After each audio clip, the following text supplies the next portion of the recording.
Hey everybody, this is Dr. Langdon again, board certified pediatrician, mom of 6, and clinical chair of pediatrics at my local osteopathic medical school. I've been teaching all day, and so I was in the mood to teach some more and just wanted to update you guys. Our match went beautifully. We were 100% successful across the whole school, but my pediatric applicants did especially well. 17 into general peds, 1 into child neuro, and 1 into med peds. So proud of all of them. Many getting top choices, and so proud of them. It was fantastic. So I completely love my students, if you couldn't tell, and they are funny and smart and kind, and I adore them.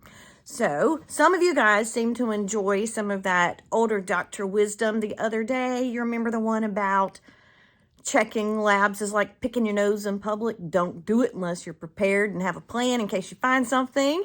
Well, I had some more of that sage wisdom to share. I thought tonight we'd do 2 for the price of 1. It's all free. But I'm going to give you 2 different things to remember. And sometimes there are things in life that are just always true. Many times in medicine, there are not things. There are things that are usually true, and this is the rule of thumb, but there's this exception and that exception, sort of like grammar or spelling. But sometimes in medicine, we still have a few things that are always true, and I love it when that happens. And one of those is, so I have 2 things I'm going to share with you tonight. The first one is, you cannot have leukemia without anemia. And what that means, if you're not in medical school, is, leukemia is very scary. In childhood, we have several kinds: acute lymphoblastic leukemia, ALL, or acute myelogenous leukemia, AML. The AML is generally a worse prognosis than the ALL. Well, anyway, we have multiple different presentations of a patient that could make us concerned that they have leukemia: easy bruising and bleeding, and extreme fatigue, and severe infection. But to diagnose leukemia, we often start with just a complete blood count in the physician's office. And so if we're really worried, it is such a reassurance when their hemoglobin and hematocrit are normal. That is, they're not anemic. Because the way leukemia works is the gone crazy cells, the leukemic cells, the cancer cells, take over the bone marrow, and they shut down the production of red blood cells and platelets. And so the patients would have issues with all 3 cell lines: white cells, red cells, and platelets. And so if the red blood cells are normal and the child has, or the patient has, a normal hemoglobin and hematocrit, then that wouldn't be leukemia, because it would affect all 3 cell lines. So you can't have leukemia without anemia.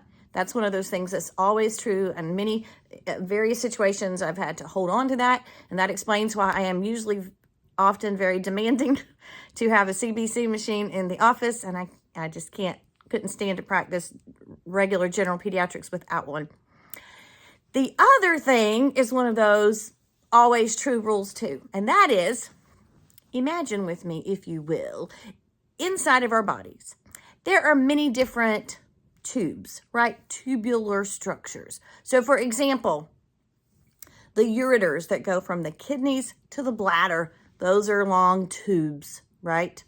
Or your appendix, that little outpouching on your intestines, or your intestines themselves, they're sort of tubular. Well, this rule of thumb is, if any part of your body that's in the form of a tube, ureters, intestines, appendix, if that body part is distended, you're going to have nausea. So think about, for example, if you were passing a kidney stone and it was going down your ureters from your kidney to your bladder and distended the ureter, kidney stones have crazy nausea. Imagine if your appendix started to get inflamed and started to swell, about to get a full-blown appendicitis.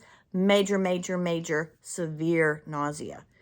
So hopefully some students are watching this. Those are good words to live by, some good advice. And if you're not a medical student, maybe you learned something too. Hope you guys found this helpful. If you have additional ideas you'd like for me to do a video on, just let me know. Thanks.